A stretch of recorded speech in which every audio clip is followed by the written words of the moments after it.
Chers internautateurs et internautatrices, bienvenue dans ce Strip Track numéro je ne sais plus combien. En tout cas, c'est un numéro spécial bande dessinée, c'est pour ça qu'il y a monsieur Christophe juste là. Comment ça va, monsieur Christophe? Très très bien, et c'est peut-être le numéro 10. Tu crois? Peut-être. Un signe qui viendrait de l'espace, car nous allons parler de bande dessinée qui répond au nom de Top 10. Top 10.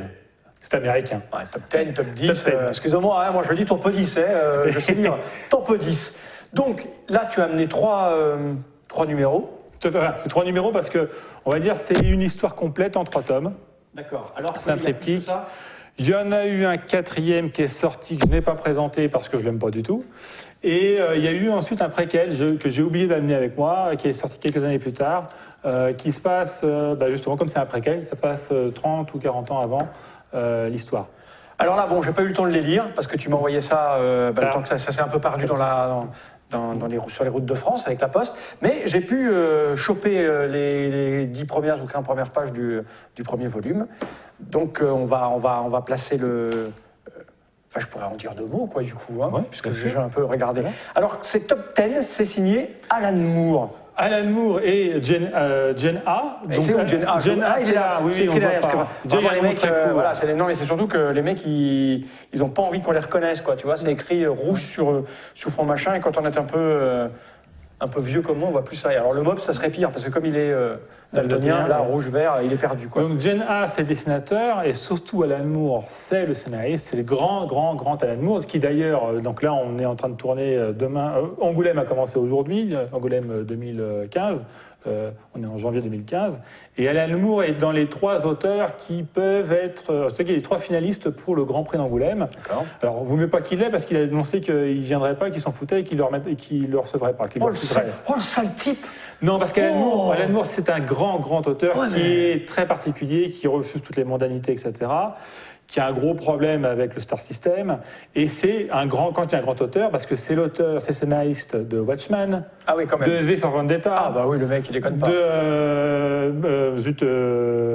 From Hell, évidemment, et la Ligue des Gentlemen Extraordinaires. Ah d'accord, le mec, il a fait ça. Entre autres. Oh, bah oui, c'est pas... Dans ces 4 œuvres, il y a ça. Oui, ça va, ça reste raisonnable. Voilà. Donc, c'est quand même un très grand génie du comics.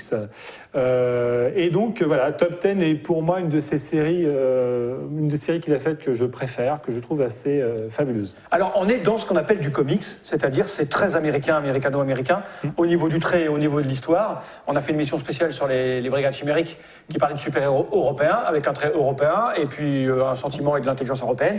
Là, clairement, dès qu'on tourne les premières pages, c'est de l'américain, quoi. Hein. C'est du super-héros qui a de la gueule, monsieur. Le découpage n'est pas du tout européen, il est vraiment c'est très américain. Alors, le propos, si tu permets que je le résume vite fait, parce qu'après tu vas rentrer dans les détails. Le principe, c'est qu'on est aux États-Unis, parce que tout se passe aux États-Unis, ça faut le savoir. Hein. Quand une météorite s'écrase, c'est aux États-Unis. Quand les extraterrestres attaquent, c'est aux États-Unis. C'est là-bas que ça se passe. Donc là, on est aux États-Unis, et les gens dans une ville dont j'ai oublié le nom, hein, Néopolis. À Néopolis, voilà-t-il pas que tout le monde, absolument tout le monde, a de super pouvoirs. Tout le monde est super-héros. En gros, vous naissez, vous portez un costume, soit un truc moulant, vous avez un costume, et bien sûr, à côté de ça, vous avez forcément une vie, quoi, parce que quand tout le monde a un super pouvoir, vous n'êtes pas extraordinaire, vous êtes tout à fait ordinaire. Voilà. Donc tous ces gens, avec des super pouvoirs incroyables, ils ont un boulot. Alors le matin, ils vont au travail, ils prennent le métro, ils prennent le taxi, ils ont des problèmes de loyer, ils vieillissent, puisqu'on en retrouve des vieux. Alors on est loin des super-héros. Dans une autre émission, on invoquait des super-héros qui à plus de 18 ans, tu sais. Là. On en est loin aussi. C'est pas la même vie qu'ils ont. Là, ils ont vraiment une vie chiante et rébarbative pour la plupart. Clairement. Hein, on voit très bien au début le type qui est au téléphone avec sa femme, donc il est en costume genre, je sais pas moi, Spider-Man ou autre. Hein, parce qu'ils ont inventé des tonnes et des tonnes et des tonnes de pouvoir. Hein, il y a des tonnes de pouvoir. Et le type, il est au téléphone, il dit, mais oui, ma chérie, il va venir réparer la machine à laver dans la cave demain soir. Il a promis de passer dans la journée. Alors, ils ont des problèmes quotidiens, quoi. Et on commence par suivre un personnage qui va devenir... c'est son premier journée dans un commissariat de police. Voilà. Parce qu'effectivement, qui dit vie quotidienne dit les problèmes de couple, les gangs, et puis le trafic de drogue, et puis la prostitution. Voilà. Et donc, évidemment, il y a un commissariat. Donc, c'est le commissariat du 10e, on va dire presque 10e district d'ailleurs. C'est pour ça que ça s'appelle Top 10. C'est le 10e district. Et on est sur une série qui date de 2000-2001. Donc pour ceux qui se rappellent de New York PD Blues, Ouais. tu vois, c'était la vie au quotidien d'un commissariat, Ouais. avec les petites misères quotidiennes de chacun, etc. Ben là, c'est la même chose, sauf que les gars, Et surtout, des super ils pouvoirs. ont des super pouvoirs. Donc automatiquement, quand tu dois arrêter une petite frappe, mais que la petite frappe, c'est Godzilla ou le fils de Godzilla, ça n'a pas les mêmes conséquences. D'accord.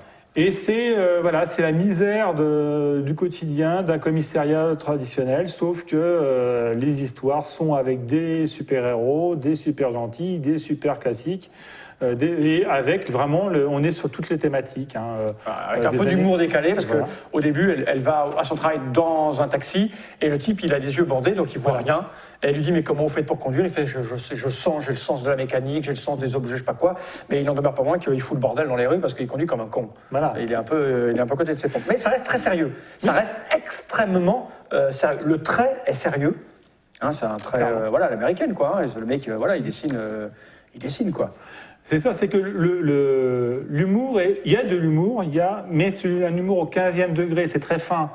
Mais de toute façon, on est vraiment comme dans une série américaine contemporaine. C'est-à-dire qu'il y a des moments graves et puis il y a des petits moments qui sont un peu plus légers. Et on parle des relations entre collègues. Et donc on est sur un univers avec... ça parle aussi de la société contemporaine. Parce qu'il y a des niveaux strates, tu vois. Les mécanoïdes, les robots, ils sont un peu dans un ghetto. Ils sont considérés comme pas vraiment des super-héros. Du coup, il y a les banlieues. Et les banlieues, justement, c'est avec les robots qui font « Attends, tu me parles comme ça et tout ?» Voilà, quoi. Ça, Okay. On est vraiment sur les problèmes de banlieue. On parle des problèmes donc, de pédophilie. On parle de corruption. On parle de trafic de drogue. On parle vraiment de tous les thèmes, sauf qu'effectivement, tout ça est mis dans un contexte très, très particulier, très original, et du coup, ça donne une très, très belle histoire. Alors, le scénario, il tient comment sur 3 tomes? Alors, parce que bon, une fois qu'on a passé la surprise et tous les côtés amusants de ce décalage entre la routine, le quotidien ordinaire de gens extraordinaires qui, du coup, sont ordinaires, il y a vraiment une histoire, il y a des rebondissements, plusieurs histoires. Il y a un début, il y a vraiment une fin, où il essaye de gratter le maximum vers de tout ce qui peut être gratté Non, dans justement, on est vraiment confrontation. sur plusieurs types d'histoires. Déjà, il y a 2-3 enquêtes, puisqu'on est dans les commissariats. Donc, il y a l'assassinat d'un jeune ancien. Tu sais, les adjoints des super-héros, ils ont tous chacun a son Robin, tu vois. Voilà. Un sidekick, on appelle ça. Voilà. Et donc, il y en a un ancien qui était dans la boys band, qui se fait assassiner. Donc, on enquête sur cet assassinat. Il y a en même temps un dealer qui lui-même meurt d'un accident, mais on ne sait pas très bien si c'est un accident ou pas. Donc, on enquête là-dessus. Il y a d'autres histoires où justement il y a une histoire de corruption et puis l'enquête, les différentes enquêtes se croisent et s'entrecroisent. Et puis il y a aussi les histoires des personnages eux-mêmes, de leurs relations entre eux. D'accord. Puisqu'effectivement il y a des histoires d'amitié, de haine. Il y a aussi vraiment il y a à un moment il y a un personnage, je ne dirai pas lequel, mais qui meurt et qui se fait remplacer par un nouvel inspecteur qui est justement un mécanoïde, une sorte de Goldorak. Et pour certains de ses collègues, il y a un peu de racisme vis-à-vis des mécanoïdes. Donc c'est un peu ces tensions-là. L'intégration, etc. Donc il y a du sérieux, c'est de la déconnade, de la potacherie, mais traité sérieusement avec un fond de sérieux. Finalement. Et avec un fond aussi fantastique, c'est ça qui est assez extraordinaire, tout est crédible. D'accord. Tout est crédible. Donc on a créé un univers et puis effectivement ce que tu as dit, on essaie de gratter tout. Non. D'accord.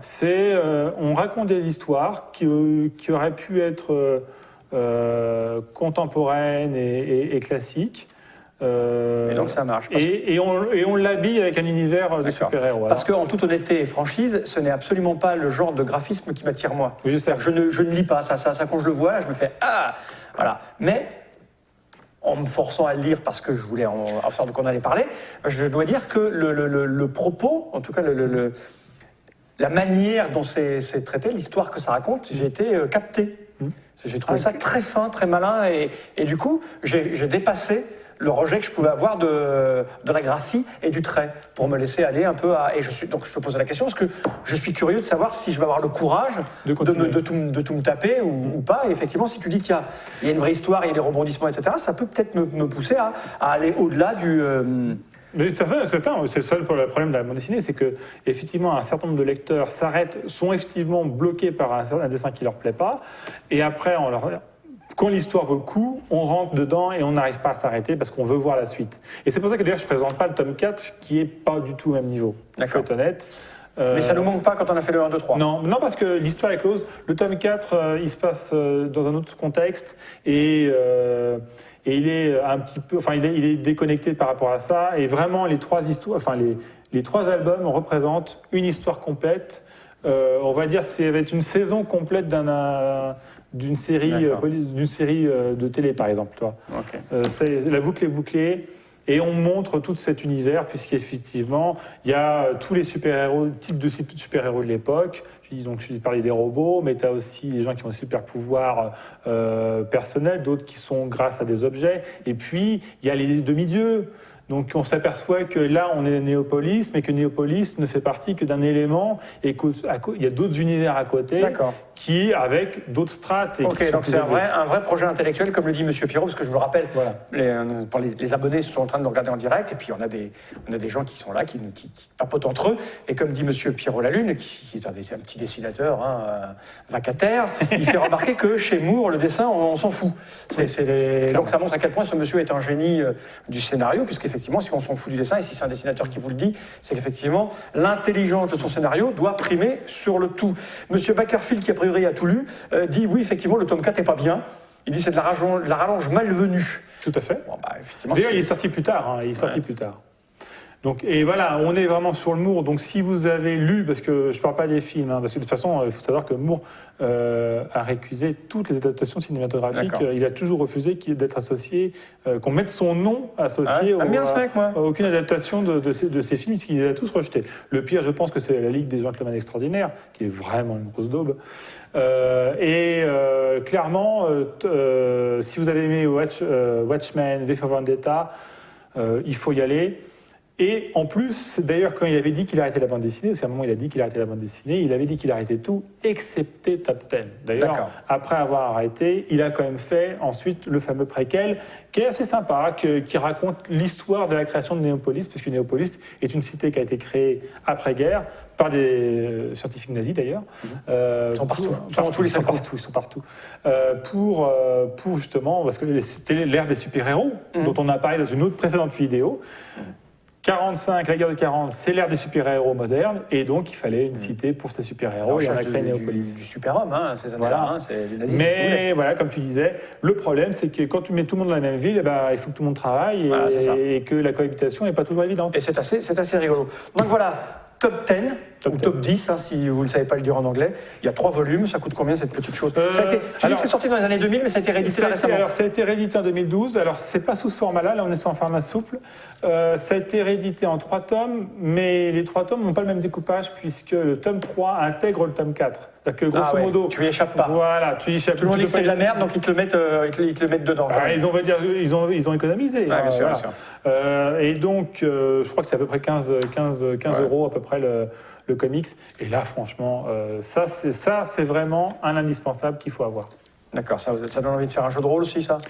Ça pourrait, ça pourrait, mais après, c'est pas du jeu de rôle marrant, puisque le principe, c'est tu parles de problèmes de plomberie, de problèmes de voisinage, de vieilles mamans qui sont malades, mais il y a des meurtres, etc. Il y a des meurtres. Mais c'est souvent, c'est des meurtres qui sont...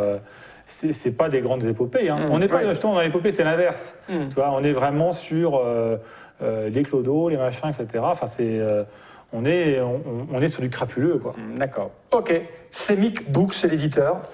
Ça, c'était l'édition d'origine. La nouvelle édition, c'est chez Vertigo. Enfin, Urban Comics, c'est l'éditeur. Vertigo, c'est leur collection. Voilà, merci Christophe pour cette petite présentation et pour cette petite découverte. Manifestement, les gens qui nous regardent en direct s'y connaissent, parce qu'un certain nombre l'avaient déjà lu, et vantent les mérites du scénariste Alan Moore. À bientôt pour un autre Strip Track. À bientôt. Voilà, maintenant on fait des émissions où on se consacre à une série Voilà. ou Une une œuvre. œuvre, parce que comme ça nous fait des petits trucs de 15 minutes, on dit tout ce qu'on a à dire, et puis on va à l'essentiel. Si ça ne vous intéresse pas dès les 2 premières minutes, vous êtes parti. D'accord? Ça, on ne part pas de temps, et on est comme ça, on innove, on essaye. Et on prend le temps de présenter des œuvres qui, alors pour certains, elles vont nous confirmer qu'effectivement ça vaut le coup, et on espère faire découvrir aux autres. À bientôt pour de nouvelles aventures. Jenny Reich.